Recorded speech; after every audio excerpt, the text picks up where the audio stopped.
नमस्कार मित्रों, आपका पुनः स्वागत है आपके अपने चैनल शेखर एस्ट्रोलॉजी में। आज हम चर्चा करेंगे शुक्र ग्रह के उपरत्न स्फटिक के बारे में और जानेंगे कि स्फटिक माला का क्या लाभ होता है। जैसा कि शास्त्रों में वर्णित है, स्फटिक को शुक्र ग्रह का उपरत्न माना जाता है और शुक्र ग्रह किन चीज़ों को जीवन में देता है वह किसी से छुपा नहीं है।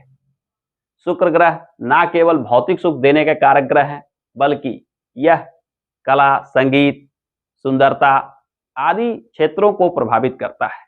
यानी जीवन में अनेक क्षेत्रों पर शुक्र का प्रभाव होता है। शुक्र धन संपदा, सुख समृद्धि, रूप रंग, सौंदर्य, आकर्षण एवं कला की जानकारी, अभिनय क्षमता जैसे चीजों में विशेष रुचि देता है। इन क्षेत्रों के कारक ग्रह शुक्र को माना जाता है।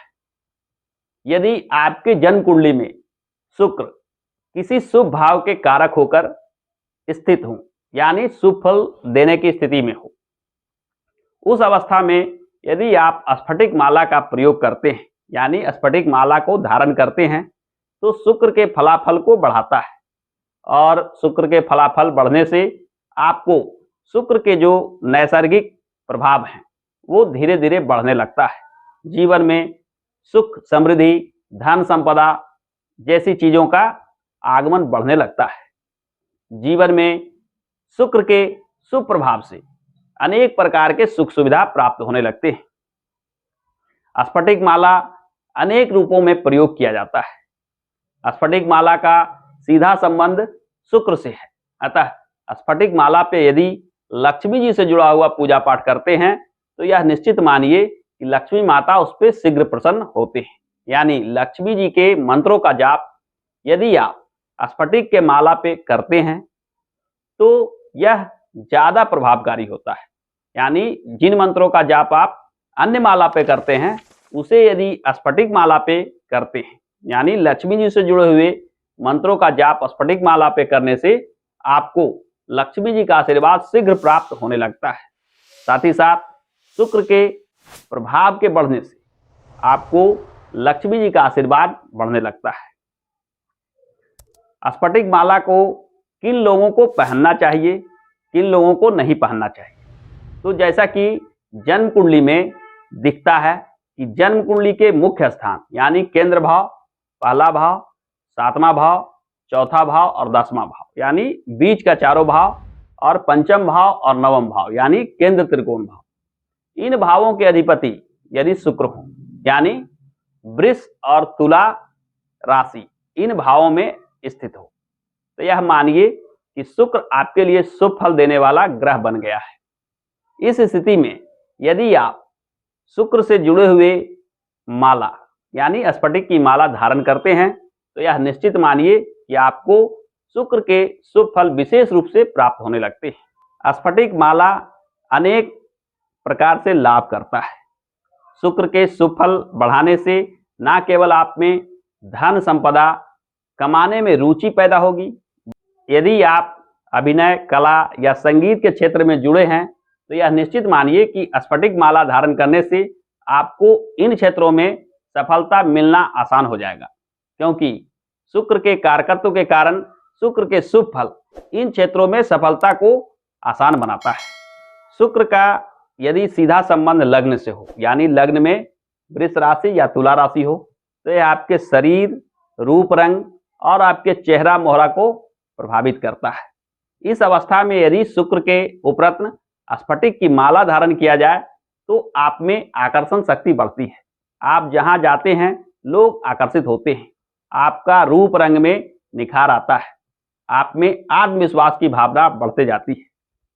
यही शुक्र यदि चतुर्थ भाव का स्वामी हो, यानी वृष और तुला राशि चतुर्थ भाव में आ गया हो, तो चतुर्थ भाव से जुड़े कारकत्व यानी भूमि, मकान, सुख सुविधा को बढ़ाता है। पंचम भाव जो विद्या बुद्धि का भाव है, यदि इस भाव के स्वामी शुक्र बन गए हों तो विद्या बुद्धि यानी आपकी विद्या संगीत से जुड़ी हुई, कला से जुड़ी हुई, अभिनय से जुड़ी हुई विशेष रूप से निखरते जाती है। सप्तम भाव यानी दैनिक रोजगार और विवाह का भाव, इस भाव का कारक यदि शुक्र बन गया हो तो पारिवारिक जीवन में, वैवाहिक जीवन में सुख समृद्धि लाने के लिए स्फटिक माला अवश्य धारण करना चाहिए। नवम भाव यानी भाग्य का भाव, भाग्य भाव के स्वामी यदि शुक्र बन जाए तो कहना ही क्या, क्योंकि जन्म कुंडली का एक प्रमुख भाव होता है भाग्य भाव, और भाग्य के प्रभाव को बढ़ाने के लिए यदि शुक्र विराजमान हो तो वैसे जातक जीवन में विशेष सफलता प्राप्त करते हैं। यदि आपके भाग्य भाव का स्वामी शुक्र बन गया हो, यानी नवम भाव में वृष राशि या तुला राशि आ रही हो, इस स्थिति में यदि आप शुक्र के उपरत्न स्फटिक की माला धारण करते हैं तो यह निश्चित मानिए कि यहाँ शुक्र के शुभ फल विशेष रूप से प्राप्त होने लगते हैं, आपको भाग्य का साथ मिलने लगता है। दसम भाव यानी कर्म का क्षेत्र, कर्म भाव के स्वामी यदि शुक्र बन गए हो, यानी कर्म भाव में, दसम भाव में वृष राशि या तुला राशि आ रही हो, इस स्थिति में यदि स्फटिक माला धारण किया जाए तो आपको रोजी रोजगार, कार्य क्षेत्र में विशेष सफलता प्राप्त होती है। आप जिन कार्यों में लगते हैं आपको आसानी से धनार्जन होता है, आपको जीवन में धन संपदा की कमी नहीं रह जाती है। इस प्रकार हम देखते हैं कि जन्म कुंडली के केंद्र भाव या केंद्र त्रिकोण भाव के स्वामी होकर यदि शुक्र कहीं भी स्थित हो तो इनसे जुड़ा हुआ उपाय के रूप में स्फटिक माला को धारण करना चाहिए। स्फटिक माला को धारण करने से आपको भाव के अनुसार जो फलाफल है उस क्षेत्र से जुड़े हुए फलाफल विशेष रूप से शुभ होते चले जाते हैं, जीवन में अनेक प्रकार के लाभ प्राप्त होते जाते हैं। शुक्र धन संपदा, सुख सुविधा, पद मान प्रतिष्ठा आदि देने वाला ग्रह है, और शुक्र के शुभ प्रभाव बढ़ाने के लिए स्फटिक माला से उत्तम कोई अन्य माला नहीं हो सकती। अतः स्फटिक माला उन लोगों को अवश्य धारण करना चाहिए जिनको शुक्र शुभ फल दे रहा हो। तो आज के वीडियो में इतना ही, फिर मिलते हैं ज्योतिष के किसी अन्य विषय के साथ। यदि यह वीडियो पसंद आया हो तो आप हमारे इस चैनल को देखिए, लाइक कीजिए और सब्सक्राइब जरूर कीजिए। धन्यवाद।